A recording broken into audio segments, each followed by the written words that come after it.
Political जो reservation है वो सिर्फ एक दिखावा है, क्योंकि अभी तक वो लागू हुआ नहीं है और होगा भी नहीं।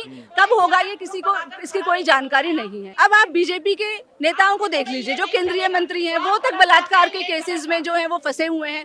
कितने सारे ऐसे बलात्कारी हैं जिनको इन्होंने अलग अलग राज्यों में सत्तासीन किया हुआ है। आज लड़कियां कितनी मुश्किल से पढ़ सीख रही हैं और पढ़ना लिखने के बाद भी उनको नौकरी नहीं मिलती है, ठेके पर नौकरियां है और उससे महिलाएं आत्मनिर्भर बनने में नाकाम रहती हैं। उनको पर कई महीनों तक इस देश की महिला रेसलर सेक्सुअल हैरेसमेंट के खिलाफ जी तोड़ लड़ाई लड़ती रही, उनके तलवे घिस गए, लेकिन न्याय नहीं मिला। तो ऐसे आलम में इस देश की वो महिला जो किसी के घर में काम करने जाती है, हमारे यूनिवर्सिटी में, हमारे देश के जो पहले मुगल गार्डन, अब उसको अमृत उद्यान कहते हैं, राष्ट्रपति भवन के अंदर एक महिला को सीवर साफ करने के लिए 200 रुपए में ढकेल दिया जाता है। साथियों नमस्कार। देश की 49% आबादी जो कि दबी है, कुचली है और उसके अधिकारों के बारे में बात बेहद कम की जाती है। देश की वो आधी आबादी जिसको हर वक्त हर क्षण शोषण का सामना करना पड़ता है, आज वही आबादी के नाम पर, उन्हीं महिलाओं की आबादी के नाम पर एक दिन मनाया जा रहा है, अंतर्राष्ट्रीय महिला दिवस। हजारों सालों से मनाया जाता रहा है। आज दिल्ली के जंतर मंतर पर तमाम वो महिलाएं आई हैं जो कि इस शोषण के खिलाफ लंबी लड़ाई लड़ रही हैं, इस शोषण के खिलाफ लड़ाई लड़ती आई हैं और लड़ती रहेंगी। लेकिन सवाल ये है कि इस लड़ाई की जरूरत ही क्यों पड़ी।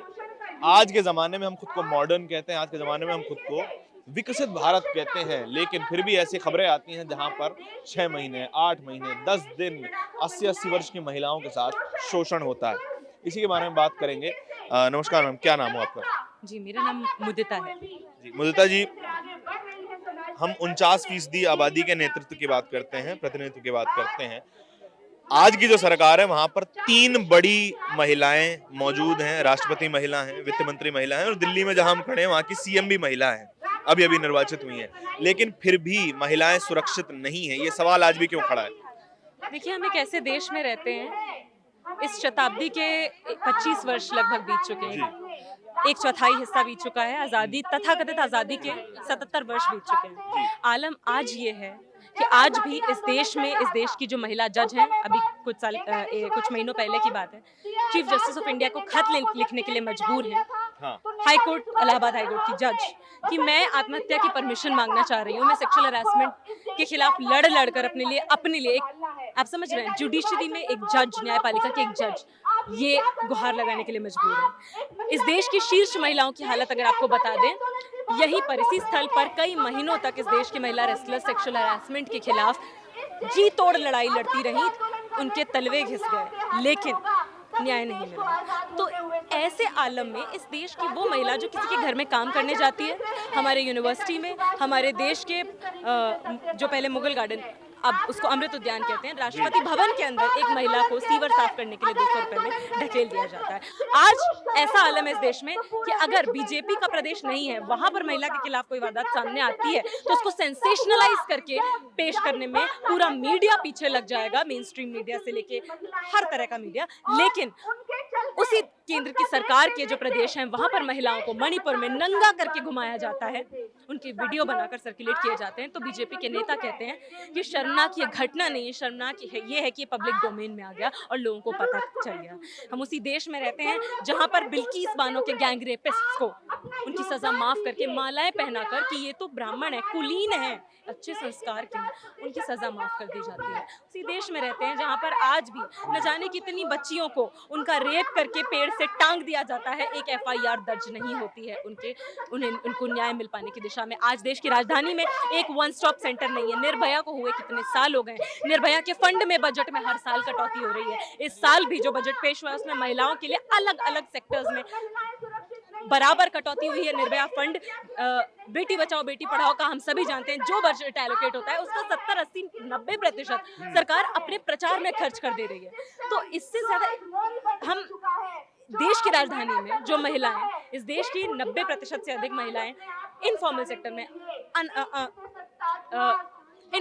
में काम करती हैं। उस सेक्टर में आपको ये बता देती हूँ, 12-12 घंटे महिलाएं काम करती हैं, रात के अंधेरे में 12 बजे 11 बजे अपने घर जा रही हैं, तो उनके साथ रेप हो रहा है, हर तरह की जघन्य घटना और वारदात हो रही है। लेकिन इस सरकार से, इस तंत्र से किसी तरह की न्याय, किसी तरह की राहत उन्हें नहीं मिल पा रही है। तो आज का दिन 8 मार्च हमारे लिए सिर्फ फील गुड डे नहीं है। इस मार्केट ने और इस सोसाइटी ने, सरकारों ने हमें बता दिया है कि अरे आज आप सेलिब्रेट करिए, उत्सव मनाइए, लिपस्टिक पर आपको एक के साथ एक लिपस्टिक फ्री। हमारे लिए ये वो फील गुड डे नहीं है। हमारे लिए वो दिन है जब हम अपने संघर्षों को याद करेंगे कि सावित्रीबाई फुले, फातिमा शेख, इस देश की न जाने कितनी महिलाएं नांगीली, उन्होंने अपना स्तन काट कर राजा को विरोध में दे दिया था, और तब जाकर इस देश की दलित और पिछड़ी महिलाओं ने ब्लाउज पहनने का, अपने स्तन ढकने का अधिकार लड़कर जीता। उस देश, उस विरासत से हम आज यहाँ पर खड़े हैं, और उसको याद करके हम आज गैर बराबरी की सीढ़ी में सबसे निचले पायदान पर जो हमारी महिला है, जो हमारी बहन है, उसकी स्थिति को केंद्र में रखकर आगे की संघर्षों के लिए हम कंधे से कंधे मिलाकर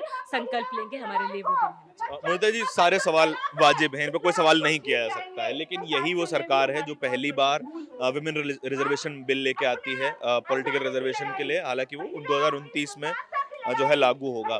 विमेन रिजर्वेशन बिल यही सरकार लेके आ रही है, लेकिन इसी सरकार के कई मंत्रियों के ऊपर सेक्सुअल हैरेसमेंट का इल्जाम भी लगता है। दोहरी जो है शक्ल कैसे हो सकती है? देखिए, इस बिल के आने के पहले से भी बीजेपी के कई महिला नेता कैबिनेट का भी हिस्सा रही हैं, मंत्रिमंडल का एक बहुत महत्वपूर्ण हिस्सा रही हैं, सीएम हैं, यहाँ तक कि देश की सबसे ज्यादा महिलाओं की हिस्सेदारी फिलहाल संसद में है। देखिए, उसके बावजूद क्या महिलाओं की स्थिति हमारे देश में बेहतर दिशा में जा रही है, या और ज्यादा हम इतिहास के पायदान में पीछे चले जा रहे हैं? ये सवाल हमें आज करने की जरूरत है। आज आप एक बात बताइए, अगर दिल्ली देश की राजधानी में एक स्कूल, छोटी बच्ची को उसके पास के स्कूल में दाखिला नहीं मिल पा रहा है, तो इस तरीके के विमेन रिप्रेजेंटेशन का क्या फायदा हो रहा है? साफ सी बात है कि जब यहाँ पर सेक्सुअल हैरेसमेंट के खिलाफ देश की शीर्ष महिला खिलाड़ी लड़ रही हैं, उनके साथ, उनके हक में आवाज एक महिला मंत्री नहीं उठा सकती। उनके हक में हमारे बीजेपी की जो महिला नेता हैं, वो खुद कई बार महिला विरोधी बयानबाजी, अनर्गल बातचीत खुले तौर पर करती नजर आती हैं। दिल्ली की जो अभी हाल ही में मुख्यमंत्री जी बनी, उनके कई सारे पुराने ट्वीट हमारे सामने अभी अनावृत हुए उनके सीएम बनने के बाद। तो साफ तौर पर ये वही लोग हैं जिन्हें राजनीति चमकाने से मतलब है, जिन्हें केवल किसी न किसी तरीके से कुर्सी हासिल करने से मतलब है। इन्हें इस बात से कोई मतलब नहीं कि इस देश की महिला 12 घंटे जो फैक्ट्री में काम कर रही है, इस देश की महिला जो डोमेस्टिक वर्कर की तरह किसी घर में काम कर रही है, वो छोटी बच्ची जिसको 24 घंटे के फुल टाइम मेड की तरह देश की राजधानी की हाउसिंग सोसाइटीज में उसको बंद करके रखा जाता है, उसको जला दिया जाता है, उसकी क्या हालत है, उससे उन्हें कोई फर्क नहीं पड़ता। इसी देश में हम में से कई लोग दिल्ली विश्वविद्यालय के छात्राएं हैं। यूनिवर्सिटी में हरासमेंट होता है। 2 साल पहले आईपी कॉलेज में हरासमेंट की घटना सामने आई। स्टूडेंट्स तलवे रगड़ रगड़ के, घिस घिस कर थक गए। लेकिन उनको, जब इस देश की सशक्त महिलाओं को न्याय नहीं मिल रहा है, तो कमजोर महिलाओं की क्या हालत है, ये इमेजिन ही हम कर सकते हैं। हम उसको, मतलब हमारे सामने वो परिस्थिति है, लेकिन हमारे नेता, हमारी सरकारें उसके प्रति पूरी तरीके से अपनी आंखें बंद करके बैठे हुए हैं। अगर इस सब लड़ाई का अगर कुछ फल मिल भी रहा है, तो कहा जाता है वो अगड़ी महिलाओं को मिल रहा है, या जो सामाजिक रूप से अगड़े हैं या फिर जो जातीय रूप से अगड़े हैं, उनको मिल रहा है। पिछड़े वर्ग की महिलाएं आज भी उसी स्थिति में हैं जो कई सैकड़ों सालों से थी। सोल्यूशन क्या है इस बात का? देखिए, सोल्यूशन सिर्फ यही है कि हम सिलेक्टिव आउटरीच पर नहीं टिके रह सकते कि जब बंगाल में आरजीकर की घटना होगी तो पूरा देश उबलेगा और बाकी समय हम शांत रहेंगे। वो हम नहीं कर सकते हैं। हमें, चाहे महिला के खिलाफ हिंसा हो रही है, महिलाओं में जो सबसे कमजोर महिला के साथ हिंसा हो रही है, उस पर हमें उतनी बराबरी, उतने ऊंचे स्वर के साथ बोलना पड़ेगा। और समाज में सरकारों की निरंकुश शासन के आंखों के सामने जो भी घटनाएं दलितों के साथ, पिछड़ों के साथ हो रही हैं, उनके साथ जो अन्याय हो रहा है, जो लगातार हमारे हकों का हनन हो रहा है, उन सब पर हमें मिलकर बोलना पड़ेगा। तभी जाकर हम उन अधिकारों को जो हमसे छीने जा रहे हैं, पहले तो उन्हें सुनिश्चित कर पाएंगे और फिर आगे के अधिकारों का रास्ता साफ कर पाएंगे। हमारे देश की बच्चियों, महिलाओं को अगर केजी से लेकर पीजी तक बराबर शिक्षा और उसके बाद गरिमामय रोजगार, उसके बाद रोजगार की जगह पर अगर राइट टू सेक्सुअल हैरेसमेंट नहीं है, ठीक है, right to safe work space नहीं है, तो हम किस तरीके से हम क्लेम कर सकते हैं कि हम इस देश के बराबर नागरिक हैं, या फिर हम किसी तरह के अमृतकाल में पहुंचे? हम नहीं क्लेम कर सकते। तो उसके लिए इस देश की सभी महिलाओं को मिलकर जो संघर्ष है उससे जुड़ना पड़ेगा। ऋतु जी, आज 8 मार्च है, बार जरूरत पड़ती है कि 8 मार्च को दोबारा याद किया जाए कि क्या क्या महिलाओं के साथ हो रहा है। पूरे साल कोई सवाल नहीं करता, पूरे साल अगर सवाल होते भी हैं तो हम किसी घटना के इंतजार में रह जाते हैं। कोई महिला कुर्बानी देगी या फिर कोई महिला जो है बलि चढ़ जाएंगी, उसके बाद हम सवाल पूछेंगे। सेलेक्टिव आउटरीच कब खत्म होगा, ये बात बताइए। देखिए ये बात तो आपने ठीक बोली कि ये पार्शियल, ये बात सही है कि कुछ घटना घटती है तो उसके अगेंस्ट पे आउटरेज होता है। जैसे अभी रिसेंटली आरजी कार के डॉक्टर के साथ जिस तरीके से जघन्य बलात्कार हुआ, उसके खिलाफ पूरे कोलकाता के अंदर ही नहीं, पूरे वेस्ट बंगाल के, फिर पूरे देश भर में भी इसका खिलाफ आवाज़ उठी। लेकिन देखिए बात यह है कि हम ऐसी व्यवस्था में रह रहे हैं जो व्यवस्था लगातार महिलाओं पर बढ़ते हुए अपराधों को एक बहुत बड़ी समस्या नहीं देख रही है। आप देख रहे हैं कि चाहे मोदी सरकार, चाहे मोदी का नारा हो, चाहे कोई भी दूसरी पार्टियां हैं, चाहे कांग्रेस हो, चाहे आम आदमी पार्टी हो, अगर दिल्ली की हम बात करें तो इन लोगों के लिए एक्चुअली ये महिलाओं पर होने वाली हिंसा कोई जघन्य मामला नहीं है, क्योंकि ये खुद ही पितृसत्तात्मक मानसिकता से ग्रसित है। और जब तक, क्योंकि इनकी पार्टियों में खुद ही ऐसा होता है, यही सरकार 49% रिजर्वेशन भी लेके आती है महिलाओं के लिए पॉलिटिकल। देखिए वो पॉलिटिकल जो रिजर्वेशन है वो सिर्फ एक दिखावा है, क्योंकि अभी तक वो लागू हुआ नहीं है और होगा भी नहीं। कब होगा ये किसी को इसकी कोई जानकारी नहीं है। तो बात यह है कि ये लोग खुद ही इन सब मानसिकताओं से ग्रसित है। अब आप बीजेपी के नेताओं को देख लीजिए, जो केंद्रीय मंत्री हैं वो तक बलात्कार के केसेस में जो है वो फंसे हुए हैं। कितने सारे ऐसे बलात्कारी हैं जिनको इन्होंने अलग अलग राज्यों में सत्तासीन किया हुआ है। तो ये आउटरीच जो है ये जहां हो रहा है ना, तो ये अगेंस्ट जाकर इन लोगों की पूरे सत्ता की, पूरे प्रशासन के अगेंस्ट में जाकर होता है, और बहुत ऐसा आउटरीच होता है जिसको दिखाया जाता है। लेकिन ऐसी बात नहीं है, देखिए किसी के साथ भी कुछ भी होता है तो उसका विरोध नहीं होता, ऐसी बात नहीं है। क्योंकि इंसान तभी एक इंसान है जब वो दूसरे के साथ हुए अत्याचार के खिलाफ आवाज उठाता है, नहीं तो वो उसका इंसान होने का कोई मतलब नहीं बनता है। तो इसीलिए हम ऐसा लगता है कि एक ये सेलेक्टिव आउटरेज हो रहा है। बात ऐसी नहीं है। आउटरेज तभी भी हुआ था जब यहाँ पर निर्भया कांड हुआ था। उसके 3 महीने तक यहाँ पर जंतर मंतर पर आपने देखा किस तरीके से आंदोलन, बड़े प्रदर्शन हुए, और उसी प्रदर्शन की वजह से ही फांसी की सजा दी गई, वरना वो सजा भी नहीं दी जाती। इसी तरीके से आपने देखा जब हमारी पहलवान बहनों के साथ एक इतने बड़े मंत्री के खिलाफ आवाज उठाई, तो एक बात तो ये है। दूसरी बात ये है कि देखिए आज महिलाएं जब आवाज उठाती हैं कि मेरे साथ ऐसा दुराचार हुआ है, मेरे साथ बलात्कार हुआ है, या इवन मेरे साथ छेड़खानी हुई है, इवन बलात्कार के बाद जब हत्या हो जाती है तब तक भी एक महिला अगर वो मर गई है तो उसके घर वाले चिंतित रहते हैं कि हम आवाज उठाएं कि ना उठाएं, हमारी ही बदनामी होगी। एक महिला जब जिंदा है तो वो उसको 10 बार डराया जाता है कि तुम आवाज उठाओगी, तुम्हारी बदनामी होगी, पूरे परिवार की बदनामी होगी। तो ये जो इज्जत जो चिपकी हुई है महिलाओं के साथ, जब तक ये इज्जत का भार आप ही के ऊपर है। हाँ। सारे समाज की, पूरे समाज की महिलाओं का भार जो है वो महिलाओं पर डाल दिया जाता है, और उसी की आड़ में उन महिलाओं का हर तरीके से शोषण होता है। तो जब तक ये इज्जत चिपकी रहेगी महिलाओं के ऊपर, तब तक ये झूठी इज्जत है। हर महिला इज्जतदार है, हर महिला अपने आप को स्वावलंबी है। आज हर महिला सोचती है कि मैं आज अपने पैरों पर खड़ी हुई हूँ, तो फिर मैं समाज के लिए कुछ अच्छा काम कर रही हूँ, मैं एक महत्वपूर्ण हिस्सा हूँ समाज के लिए। इसी वजह से आपने शाहीन बाग आंदोलन देखा, वो महिलाएं इसीलिए नहीं उठी थी कि भाई हमारे ऊपर कोई दैहिक अत्याचार हो रहा है, वो इसलिए उठी थी कि हम इस देश की नागरिक हैं और हमें नागरिकता का अधिकार चाहिए। हम इस देश के संविधान के साथ खिलवाड़ नहीं करेंगे। लेकिन मैम जब सम्मान की बात आती है ना, तो सरकारें एक छोटी राशि महिलाओं को देकर उन्हें खुश कर देती हैं कि देखिए ये महिला सम्मान योजना है, लाडली बहना योजना है, और दिल्ली की सरकार हो, पिछली हो, अभी की हो, तमाम आज का भी वादा है कि आज महिला दिवस है तो आज सभी के खातों में 2500 रुपए आएंगे। इस चीज को क्या आप महिला सम्मान को बहुत छोटे धनराशि के रूप में सिमेट देना समझती हैं क्या? नहीं, देखिए ऐसा नहीं है। सम्मान का मतलब होता है इंसान का स्वाभिमान। हाँ। है ना, एक इंसान स्वाभिमान से जिंदा रहे, इसीलिए ही पूरे विश्व में लड़ाइयाँ लड़ी गई, चाहे वो रशियन रेवोल्यूशन हुआ हो, चाहे वो फ्रेंच रेवोल्यूशन हुआ हो, चाहे हमारे देश में आज़ादी आंदोलन हुआ हो। ये सब आंदोलन, ये सब लड़ाइयाँ, ये सब कुर्बानियाँ किस लिए हुई थी? ये इसीलिए हुई थी कि हर व्यक्ति को, चाहे वो महिला हो चाहे पुरुष हो, स्वाभिमान से जीने का अधिकार है। तो स्वाभिमान का मतलब क्या है कि वो किसी के ऊपर आश्रित ना हो, वो अपने एक जो उसकी जो लाइवलीहुड है वो उसको कमा सके, अच्छा रोजगार उसको मिले। लेकिन आप ये देखिए कि आज कोई भी रोजगार की योजना इन सरकारों के पास नहीं है। इनके पास किसानों के बिल आते हैं, इनके पास ये एनआरसी आ जाता है, इनके पास कैपिटलिस्ट के लिए पॉलिसीज आ जाती हैं, जो पॉलिसीज जो है वो कैपिटलिस्ट को मुनाफा देती हैं और गरीबों के पेट पर लात मारती हैं। तो रोजगार की पॉलिसी कहाँ है? आप कोई भी कांग्रेस हो चाहे बीजेपी हो, हम 3 लाख लोगों को रोजगार देंगे। अरे आप रोजगार उन लोगों को देंगे जो पद खाली पड़े हैं।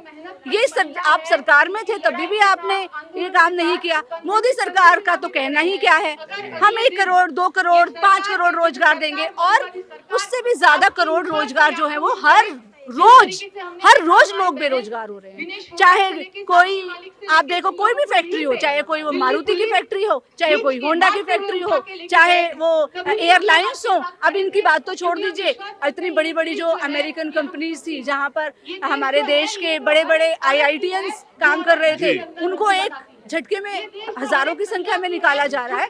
तो ये जो आज रोजगार आप दे नहीं सकते, तो आज सिर्फ महिलाएं ही नहीं, आज पुरुष भी स्वाभिमान का जीवन जी नहीं सक रहे हैं। क्या बेहतर तो ये जो 2500 रुपए देना, देखिए हम उसके खिलाफ नहीं है, क्योंकि हर एक लोकतांत्रिक देश में जब तक किसी के पास रोजगार नहीं है उसको बेरोजगारी भत्ता देने की जिम्मेदारी सरकार की है।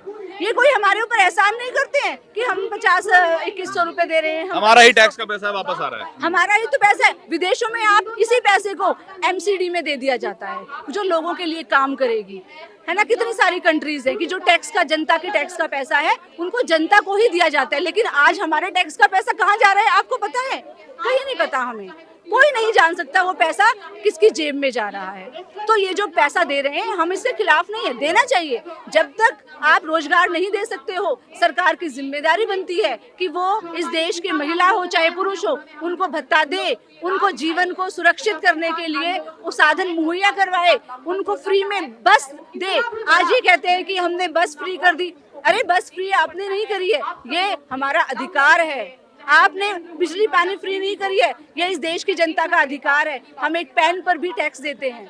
एक एंगल ये और है, मैंने कई पुरुषों से ये सुना है कि देखिए महिलाओं को ही सब देते रहे, महिला सम्मान निधि है तो महिलाओं के लिए है, बस फ्री है महिलाओं के लिए है, पुरुषों के लिए कुछ नहीं होता है। और इससे जो है महिलाएं पुरुषों की वैल्यू करना खत्म कर देती हैं, जो कि एक सामान्य मानसिकता है कि आजाद हो जाएंगी तो हमारी नहीं सुनेंगी। ये मानसिकता कहाँ से है? हाँ देखिए, ये मानसिकता भी फैलाई जा रही है। आज जिस तरीके से पुरुष प्रधान मानसिकता है उसमें क्या दिखाया जाता है कि अरे पुरुष जो हैं वो ऊपर हैं और महिलाएं दोयम दर्जे की नागरिक हैं।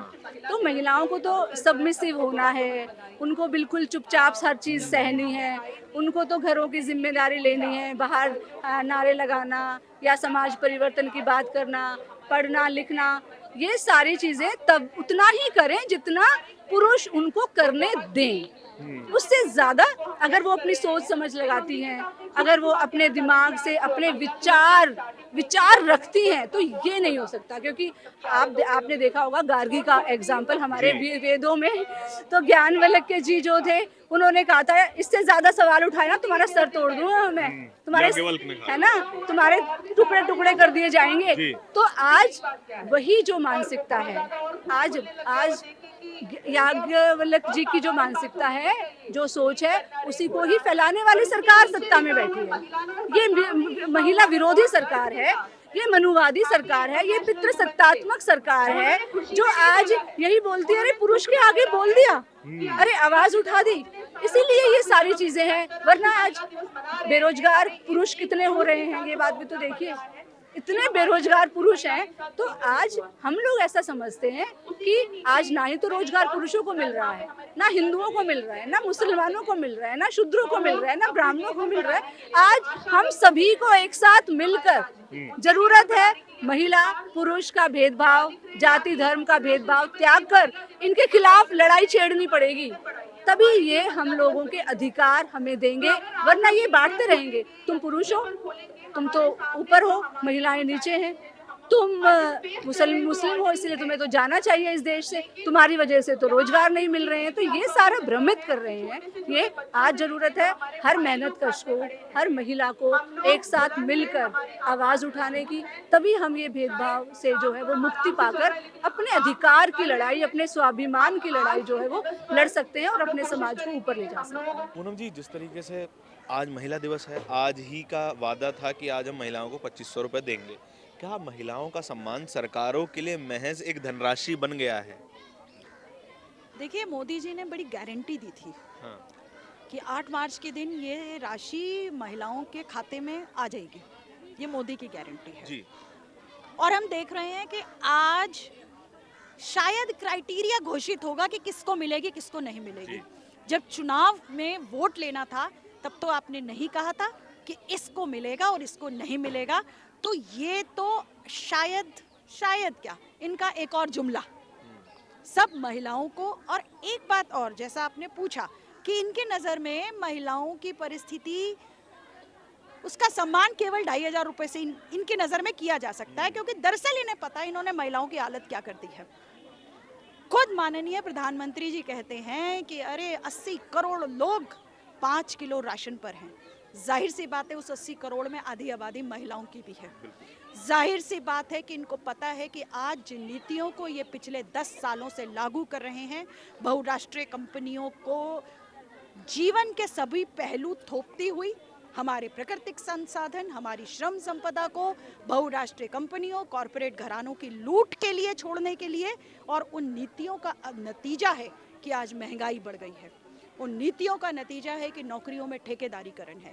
उन नीतियों का नतीजा है कि राजधानी दिल्ली में भी श्रम कानून जो सरकारों ने लिखे हुए हैं, और वो घोषित न्यूनतम वेतन जो सरकार घोषित करती है, ना कि जो मजदूर कहते हैं। जब मजदूर मांगेंगे तो वो तो सारी दुनिया मांगेंगे, एक खेत नहीं, एक देश नहीं, हम सारी दुनिया मांगेंगे। तो जो इन्होंने घोषित किया हुआ है आज, वो न्यूनतम वेतन भी हम जानते हैं, दिल्ली के औद्योगिक इलाकों में हम काम करते हैं और हम देखते हैं कि आज पुरुष को हेल्पर अगर वो है तो उसको मिलता है 10,000 रुपया 12 घंटे का, और महिला को मिलता है 6,000, 5,000, जबकि तनख्वाह है 18,700 रुपए।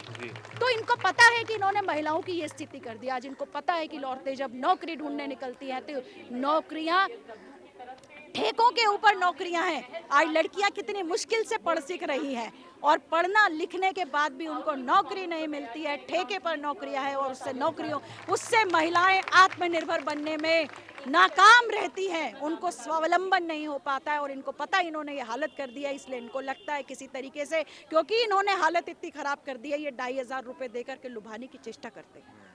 मैम, आज अगर देखा जाए कि केंद्र की कैबिनेट में केंद्र की तमाम सांसदों की गिनती में महिलाएं सबसे ज़्यादा हैं। जिस राजधानी में हम खड़े हैं उसकी मुख्यमंत्री महिला हैं, हमारी वित्त मंत्री महिला हैं, हमारी राष्ट्रपति महिला हैं। इतनी महिलाओं के नेतृत्व के बाद भी, रिप्रेजेंटेशन के बाद भी, आज भी ये सवाल खड़ा है कि महिला सुरक्षा कैसे हो, महिलाओं का रिप्रेजेंटेशन कैसे हो, और महिलाओं के तमाम अधिकार सुरक्षित कैसे किए जाए। इतनी महिलाओं के बावजूद भी ये सवाल क्यों है? देखिए, पहले बात तो है कि संसद में आधी संख्या महिलाओं की नहीं है। हाँ, परंतु फिर भी मैं आधी नहीं कहा, मतलब ज्यादा है। जितनी भी महिलाएं हैं, जितनी भी महिलाएं हैं, तो हम ये बात कहना चाहते हैं कि महिलाओं के सांसद बनने से, महिला के राष्ट्रपति बनने से और महिला के मुख्यमंत्री बनने से आम साधारण महिलाओं के जीवन में कोई असर नहीं पड़ता है, प्रगति की ओर उनके कदम नहीं बढ़ते हैं। जबकि होना इसका उलट चाहिए था। होना उलट चाहिए, क्योंकि हम एक ऐसी सत्ता में हैं, हम एक ऐसी व्यवस्था में हैं जहां पर अगर महिला भी उच्च पदों पर आसीन हो जाती हैं तो वो उसी व्यवस्था को बचाने में लग जाती हैं। ये एक इस व्यवस्था की विशेषता है, और इसलिए हम कहते हैं कि महिलाओं को इकट्ठा होना पड़ेगा उस व्यवस्था के खिलाफ जो व्यवस्था पितृसत्ता को संरक्षण देती है, जो व्यवस्था बहुराष्ट्रीय कंपनियों के मुनाफे के लिए महिलाओं पर पितृसत्ता थोपती है, उसके खिलाफ महिलाओं को आंदोलित होना होगा। तो सुनिए, आपने उन तमाम महिलाओं की बातें जो कि आज अपने अधिकारों की मांग कर रही हैं। ये दिन केवल सेल का दिन नहीं है, ये केवल महिलाओं को लुभाने का दिन नहीं है, या फिर कोई सेलिब्रेशन का दिन नहीं है। ये उन महिलाओं के अधिकारों की मांग करने का दिन है, जिन महिलाओं को आज भी चूल्हे चौके में दबाकर, घर की चार दीवारी में समेट कर अधिकार विहीन कर दिया गया है। आपके इस पूरी रिपोर्ट के बारे में क्या विचार है, कमेंट सेक्शन में मुझे बताइएगा ज़रूर। कैमरे के पीछे मेरे साथी तौहीद के साथ दिल्ली के जंतर मंतर से धारण की रिपोर्ट। धन्यवाद।